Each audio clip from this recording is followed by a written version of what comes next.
Allez, bonjour à tous, j'espère que vous allez bien. Aujourd'hui, analyse de Decentraland, donc de Mana. On fera une analyse assez complète, dans le sens où, bon, en général, sur les crypto top market cap, je fais juste de l'analyse technique. Sur Mana, je vous présenterai un peu le projet. Alors, ça va pas être une analyse complète de A à Z, ou dans ce cas-là, voilà, on serait plutôt sur 1 heure et demie de vidéo, si vraiment je rentre dans les détails.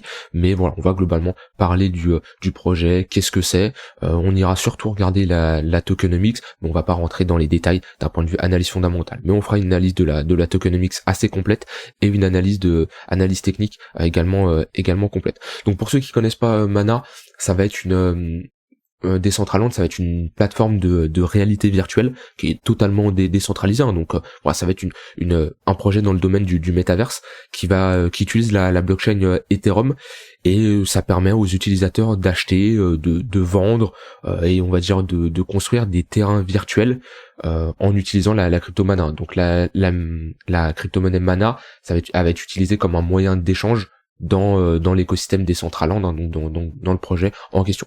Donc voilà, ça va être globalement une crypto-monnaie enfin un projet qui touche au métaverse. Alors moi, qu'est-ce que j'en pense du métaverse?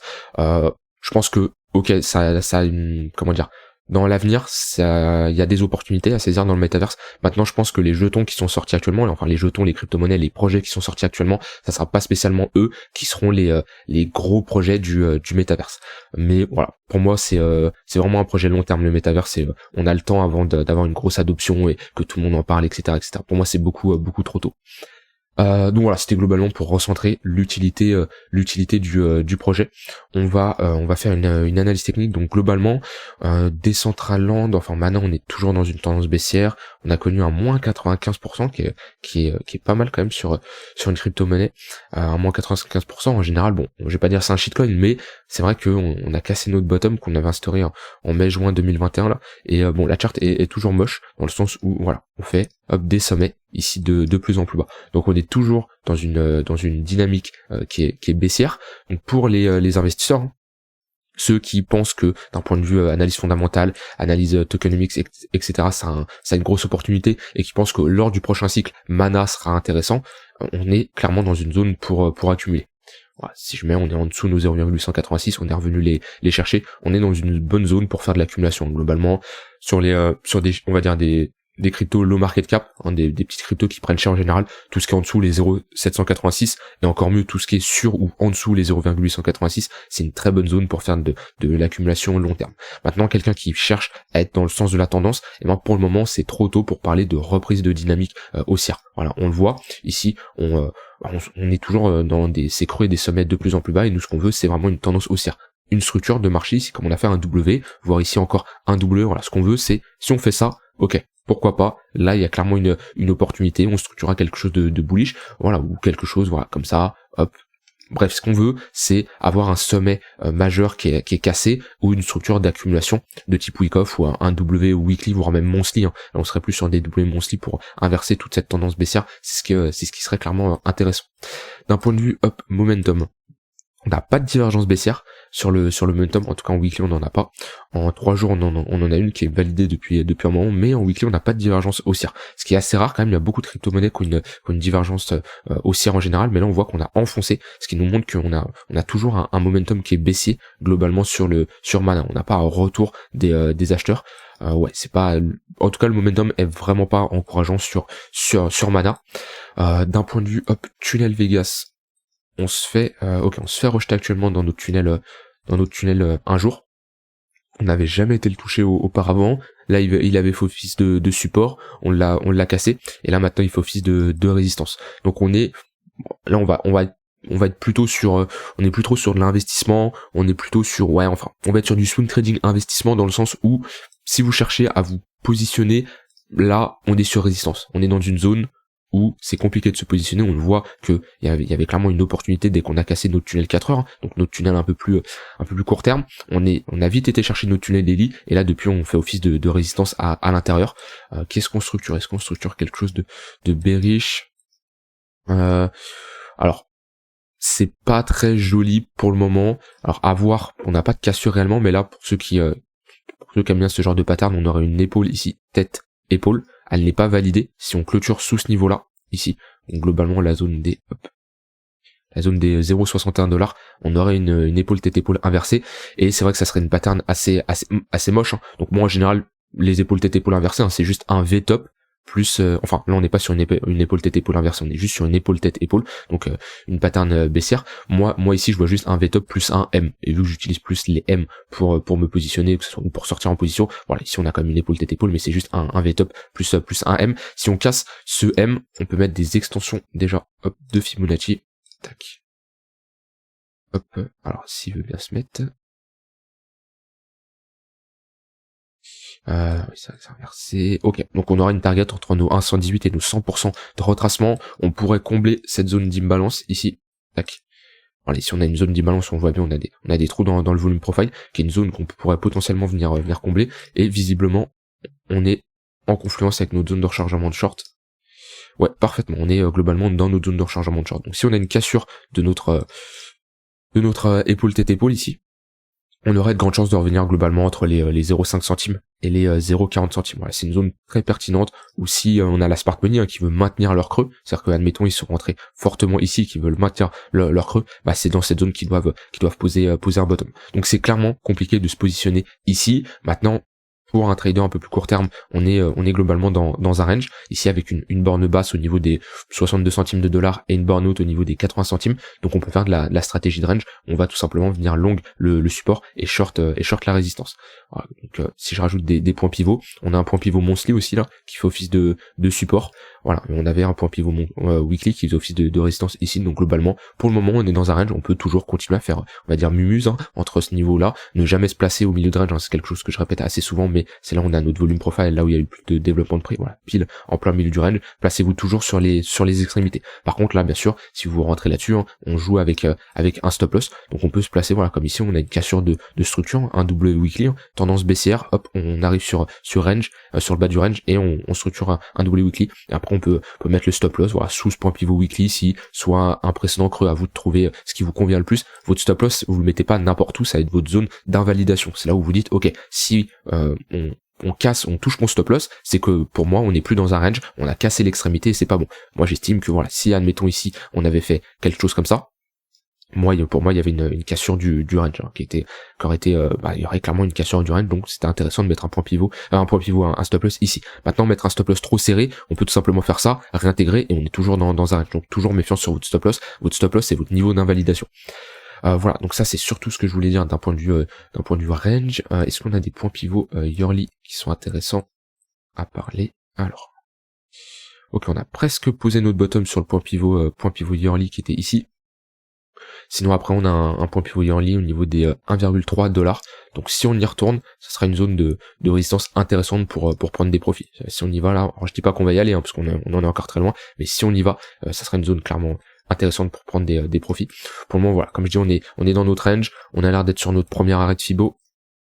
Ouais, voilà, on est sur notre premier arrêt de Fibo, qui est une très bonne zone pour avoir une continuation de tendance. Donc si on casse ce niveau-là, on aurait ici une structure en W, on ferait un W daily, et on aurait de grandes chances pour moi si on casse ce niveau-là, il y a de grandes chances de s'attaquer en haut de range, et on aurait quand même une structure assez bullish pour avoir une continuation de tendance, à voir si on a une divergence baissière ou pas. Mais tant que ces 0,382 tiennent, et ben on est sur notre premier arrêt, qui est notre zone qui nous indique que, ok, pour le moment on est toujours dans une tendance haussière tant que ce premier arrêt ne casse pas.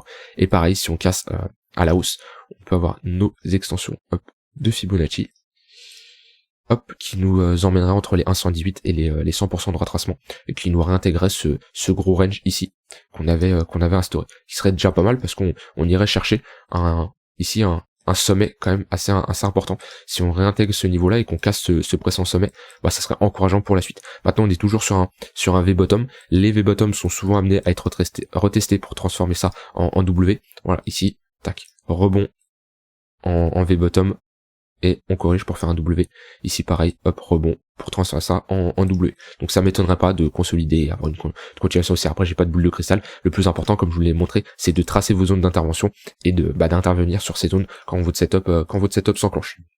Alors, on va juste faire un point tokenomics. Alors, tac, je vais juste mettre ça en anglais. Comme ça j'ai toutes les informations. Je le mets en anglais parce que sur CoinGecko, voilà, ici j'ai pas ma partie tokenomics si je me mets en français. la partie tokenomics disparaît parce que c'est nouveau et ils ont pas mis ça pour les Français pour le moment. Alors, d'un point de vue tokenomics, donc, on a une max supply à 2 milliards 193 millions, la total supply également. On a des tokens qui sont bloqués. On a des tokens bloqués, donc on va voir après le déblocage de ces derniers, mais on voit qu'on a des tokens bloqués vu qu'on n'a pas un circulating supply qui est égal au total et au max supply. Ok, donc ça c'est intéressant. On est sur un market cap de 1 milliard. Donc là c'est 47 sur CoinGecko, donc on est quand même sur une crypto top market cap hein, quand même, ça c'est important de le mentionner. Ok, on va juste regarder comment c'est fait la distribution des tokens au début.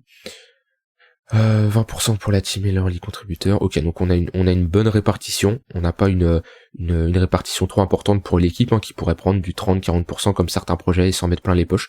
Ici on a une bonne répartition, donc il y a rien à dire là-bas d'un point là-dessus, d'un point de vue répartition des jetons, de l'allocation. Voilà, on est sur quelque chose de correct.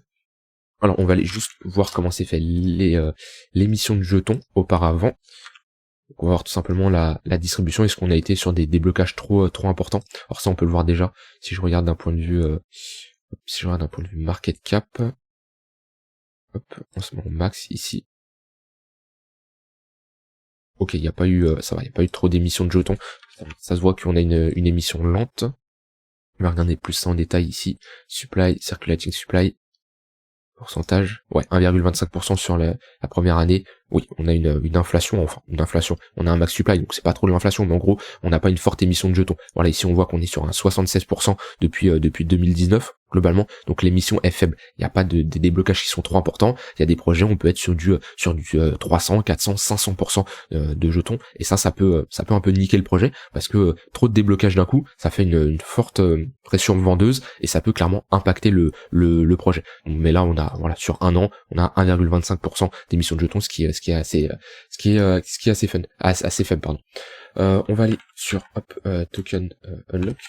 D'ailleurs, qui est un site, avant je me cassais un peu plus la tête pour voir les déblocages de jetons, et il y a quelqu'un qui m'avait partagé ce site dans le Discord, donc je le remercie, parce que c'est très intéressant. Mana. Ouais, avant je me cassais un peu plus la tête pour voir les déblocages de jetons. Alors, on a ok, donc on a 18% des jetons qui restent locked, donc bloqués, donc 258 millions. Ok, donc ça c'est ce que je voulais voir. Ok, on a les mêmes informations, parfait. Ok, on voit qu'on a un déblocage qui se fait assez, donc le vesting qui se fait, donc l'émission qui se fait assez progressive jusqu'à 2019 globalement. Donc là ça nous indique les émissions de tokens, enfin les tokens qui étaient débloqués qui ont été débloqués. Donc ça nous indique globalement comment ça se passe. Ok. Mais on est sur quelque chose de linéaire. Donc on n'a pas un gros déblocage de 10% d'un coup de ce que je vois. Ouais, on est sur du unlocking linéaire, donc du déblocage unlocking. Ok. Ça c'est pareil, on a tout qui a été débloqué, donc tous les tokens qui étaient bloqués par l'équipe. Non, il en reste encore. Donc ça, on peut voir le montant et à quel moment ils étaient débloqués. Donc le start à l'end, donc globalement, voilà, ça s'est fait en 2020, 2022, etc. Et là, on a, ok, voilà. Donc globalement, on a un déblocage linéaire qui dure sur 670 jours, 312 jours. Mais moi, ce qui m'intéresse, c'est surtout, ce que je constate, c'est qu'on se rapproche fortement du max supply. Donc ça c'est intéressant.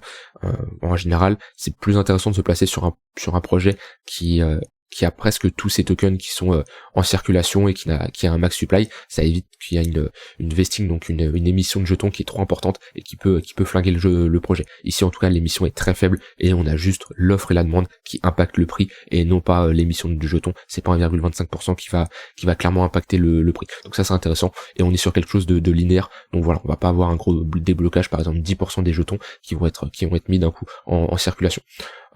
Donc voilà, j'ai dit tout ce que j'avais envie de dire. C'est un projet, si je récapitule, c'est un projet intéressant, peut-être un peu trop tôt. Le métavers c'est assez jeune, donc voilà. Après ça dépend de vous et vous comment vous voyez la situation. L'analyse fondamentale c'est toujours assez subjectif, ça dépend de chacun. Bon, en tout cas, d'un point de vue technique, de mon point de vue, c'est assez jeune pour se placer. D'un point de vue tokenomics, il y a une bonne tokenomics sur Mana, mais voilà, Après, ça dépend toujours de vous, est-ce que c'est le genre de projet qui vous intéresse. Voilà, j'ai terminé pour cette analyse, j'espère que ça vous a fait plaisir, ce type de format. C'est rare que je parle de la tokenomics, de l'analyse fondamentale, parce que déjà de 1, c'est subjectif, et surtout, là bon, c'est quelque chose j'ai fait quelque chose d'assez rapide, hein, sinon, si j'analyse un projet de A à Z, je lis le white paper, la roadmap, etc., on peut être sur 1 heure ou 2 heures de vidéo, donc c'est beaucoup plus de travail. Mais en tout cas, bon, il y a un programme qui sort d'ailleurs là-dessus, hein, sur l'analyse, sur l'investissement, l'analyse fondamentale, le tokenomics, qui sortira dans fin de semaine, et je vous tiendrai au courant de toute façon sur le Discord. Mais voilà, c'était globalement une analyse assez complète. Dites-moi ce que vous en avez pensé, on se retrouve demain pour une prochaine vidéo. Bye bye.